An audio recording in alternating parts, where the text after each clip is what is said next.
Hey guys, welcome back to another video.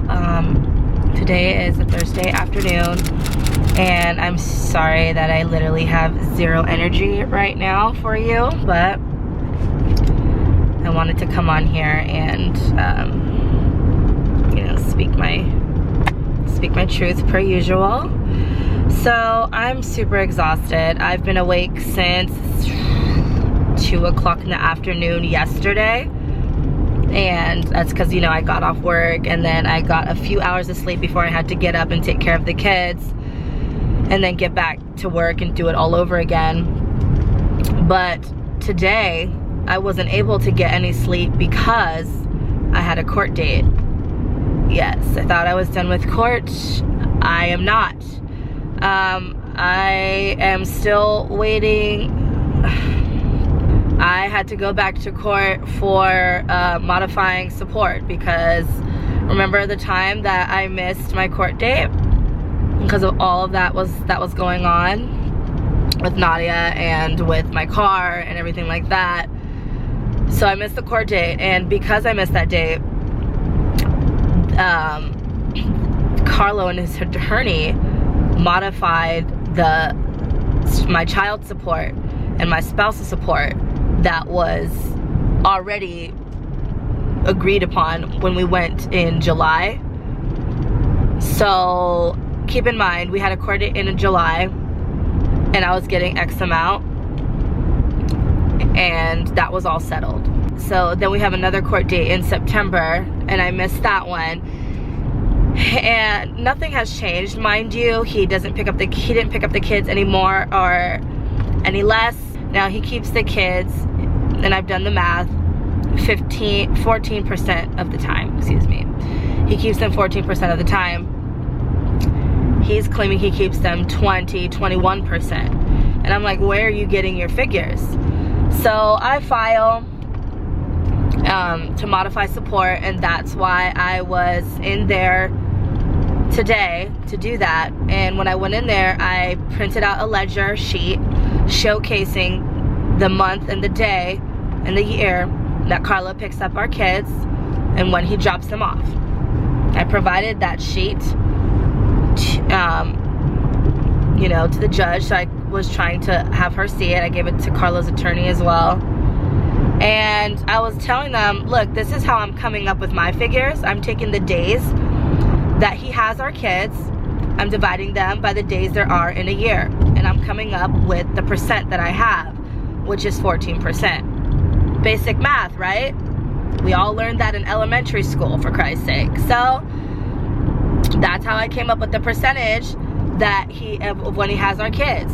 So then they're saying 20%. I was like, okay, well, show me how you're coming up with 20%. I showed you how I'm coming up with 14%. Show me how you're coming up with 20. Well, the attorney was saying we put it in the ex-spouse, which is a calculator, I guess, that they use to determine support. Now, when you to my understanding, the ex-spouse, it just you just put in the percentage of the amount of time that they have the kids and the income that both parents make, and that's how it comes out, and it calculates the support. I don't know how it's calculating the percentage that he has the kids when you just put in the percentage in there. And according to his attorney, she said that she put in the information and the days that he has our kids into that ex-spouse, and it came out to the 20%. I'm going to, I asked the judge, I was like, what more? She's like, I'm not inclined to change, to modify the support. So it's gonna stay how it was, which was, it dropped $300. That's a lot of freaking money. $300 is a lot of freaking money that I use to feed my babies, that I use for gas so I can go to work to pay my bills and feed my kids. All of it, all of it. So I'm like, how the hell are you not inclined to even look into this, lady? She was just like, and then they were saying because, oh, well, she didn't come in September. So then she forfeited her rights or whatever, some bull, I don't know, some talking about like, oh, if she wanted to complain, she should have came on the September. All right, well, if I didn't have a throwing up baby, and if I didn't have my car not working for me to get there, and a multitude of things that was already happening and going on, then yeah, I could have. But because I didn't go, that's why I'm here today, to modify your mistake that you guys are making. You're making false statements saying that he's having our kids 20% of the time when he's only having them 14. That 6% took out $300. That's a lot. That's a lot of money. So I'm like, you guys need to show me where this happened, where you guys came with this information. I asked the judge. She's like, I'm not gonna change it right now because nothing has changed. I was like, what do you mean nothing? Nothing has changed from the last time, but you guys changed it then easily. And now I'm here to modify it to make it go back to how it should be, because that was a big change. And you're saying there's no change that needs to be made? What the heck? And I was like, and then I said, and she was like, you could refile. Yeah, no, duh, that's what I'm gonna do. I literally was just in court right now. I went straight downstairs to the document control to get more papers, and now I gotta fill those out, come back, file them again, whatever. I'm gonna do it because I'm relentless when it comes to my children. Of course I will. So I'm gonna do that. But my point was just like, I asked her, oh, and get this, I asked her, what more information do you need? She's like, you can refile and you come back with more proof or information stating your case, then we'll look into it. Keep in mind, I literally gave this woman a ledger of the days and the months and the years for the past 6 months of information of when he's had our kids, when he hasn't had our kids, but when he was supposed to but didn't pick them up. And I divided that by the 6 months, which is 82 days. And I divided his days that he actually had them, and it came out to the same percent. So anyway, she was like, come back with more accurate information. I was like, what more information would you like? Because yeah, I'm coming back. But so I come back, what more do you need? And then she goes, we're not going to talk about that right now. Your statement has been recorded. Excuse me? You're literally telling me to come back with more information for you other than this freaking calendar that I already have. What more do you freaking want? I was like, and I'm trying to ask you what more you want, but you don't want to tell me because you don't want to talk about it right now. That's how my whole face was. Like, that courtroom was a complete and utter joke. Literally. Like, I provided proof and evidence, and you didn't, and you disregarded it. The attorney was saying she was doing X, Y, and Z. And you took her proof over her word, over my physical proof that I was handing to you, a paper, physical proof, showcasing it. Yeah, makes no sense. And I have no gas. I have 7 miles till freaking empty, and I don't get paid until tonight. Yeah. I'm like, I literally don't even know where to begin with my aggravation. Like, literally, I had to go refile to modify support again, even though I did it the first time, and you're telling me to do it again. Just come back with more proof. But I ask you for what more proof you want, and you say we're not going to talk about that anymore. Your statement's been recorded. My statement was, this is the proof that I have showcasing how much this man takes our kids actually. And you want more proof than that. But you don't want to tell me what more proof when I ask you. And then you say my statement was recorded, which was the proof that I showed you. But it's not enough. And when I go to ask you what more I need, you don't want to tell me. He knows he doesn't have his kids that much. He didn't even watch me. I didn't tell you guys yet. I said it on Instagram. I didn't let you guys all know. stuff has happened in regards to this negligent fool of a father. I'm sorry, that was rude, but it's true. But it was rude. So as you know, I went to Vegas for my 30th birthday. I had an amazing time. Oh my God, it was so much needed. The kids were with their dad on that weekend. That was his weekend. So I planned my trip around the weekend he was gonna have the kids. And then so while I'm in Vegas, on my way home from Vegas, Nathan calls me and he goes, Mom, we're at Grandma and Grandpa's house. Nadia got into some scissors and she cut off her hair. My child was unattended long enough to grab scissors and cut off chunks of her hair, all in the front. She was so close to her ears and her eyes and her neck and her face, like all of it. She could have chopped off she could have hurt herself. I said, what the heck? Nobody was watching my baby? Like, you guys have one job. Like, watch my kids for 2 days. I was livid when I saw that my daughter had gone into scissors and chopped off her hair. The worst things could have happened, all because they weren't watching her. They said they thought she was asleep.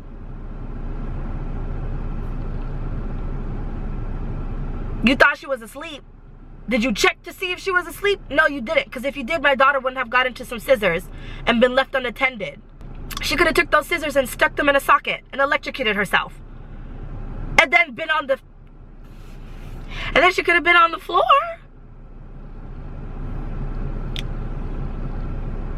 And then y'all thought she was asleep because no one's watching my kids.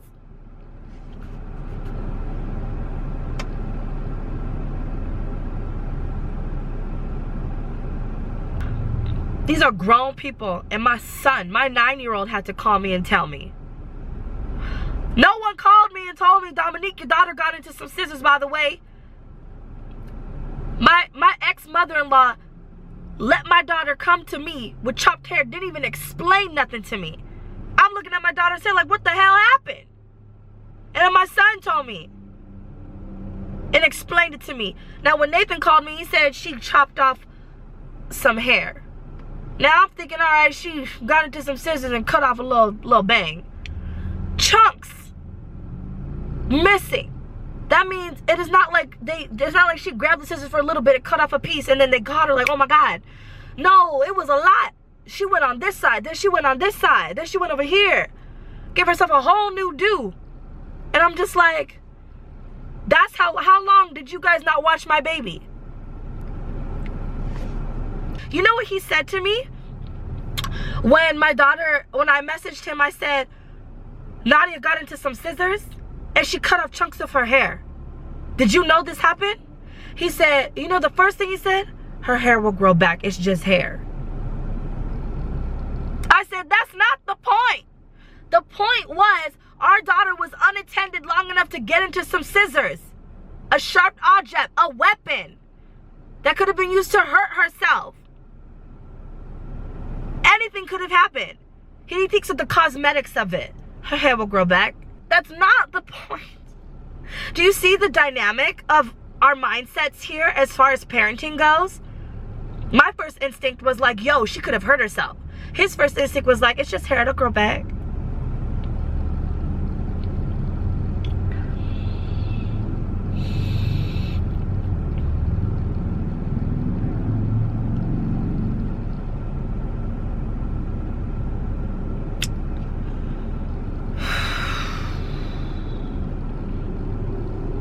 Man, when I tell you I'm trying to be as strong as I can, I'm trying to be as strong as I can.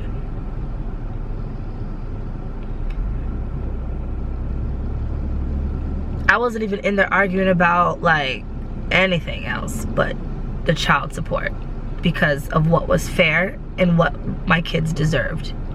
And not even, it's what they need. It's what my kids need. I'm honestly just trying to collect myself and figure out, okay, you've had your rant, Dominique. You've let it all out. What's next? Let's make a game plan. Okay? Me sitting here getting upset about what was is not going to change the fact of what is. Me making a plan and executing it is going to change what is to what will be. Okay? So, we're going to modify support again. That's the only thing I can think of that I can do. I gotta go and figure out this ex-spouse thing to figure out how his attorney was coming up with 20%. Because no one explained it to me, so I gotta go learn myself. And you know what? If I'm wrong, then I'm wrong. I'm fine with that. I literally went in just trying to understand, where are you guys coming up with 20%? Because this is where I'm coming up with my percent. What's not about to happen is that this man abandons me to raise our children alone and has the audacity to not help. The only way he's able to is financially. So I will not stop, because I am relentless when it comes to my children. Any mother on my channel, literally 80% of you are moms. You guys will agree with me. I know it. Would you stop for your kids? No. And neither will I. So, Dominique is now running on, what, like 20 hours? I've literally been up for 20 hours already. I'm exhausted. I have 5 miles to empty on my car. I have to go to work tonight. Yep. This was obviously another raw moment for me. You've seen how I handle my stress. This is how I do it. I rant and rave. I speak my truth. I let my emotions out. And then we shut it down. And we get clear-headed so we can make up a game plan. And we put that game plan into motion and execute it. And we keep doing it until things work out. And we keep coming up with different game plans until something gives. You know what I mean? That's all we can do. That's all I can do right now anyways, you know? Also, really quick, touching bases again on Nadia's hair. I got her first real haircut. I took her to Supercuts and I was like, girl, I went to the lady. I was like, please, fix my baby's hair. All her beautiful curls chopped off. It was bra length. Okay, that's how long my baby's hair was. And she cut it. I had to cut it up here to her shoulders because it was just so botched and so crazy and so uneven, and we had to fix it, you know. But anyways, so they saved me a little piece of Nadia's hair, and they were really cute about it. So that was really sweet. She was really nice. And I asked Carlo. I said, "Yo, can you reimburse me? Because I spent like $23 on getting Nadia's hair fixed from his mistake of his negligence. Otherwise I wouldn't have spent $23 to get my baby's haircut." And he says, "That's ridiculous. No, I'm not gonna pay for her haircut." That's the type of dude that I'm dealing with right now. He made a mess, don't want to clean it up. That's what he does. He makes messes and doesn't want to clean it up, but he wants to leave me to clean it all up. But because they're my babies, I have to. And he freaking knows it. He knows it. I'll do anything for my children. And that's probably why he do the things that he does. Anyways, I need to get gas, girl, and I'm gonna go to sleep because I'm tired, and I will try to check back in with you later. But as of right now, oh, and on top of all of that, God, I gotta go to a parent-teacher conference tomorrow to see Nathan's teacher and talk to her about my son and his school and stuff. All right, let me get gas, and we will reconvene. I'm tired. We will reconvene after.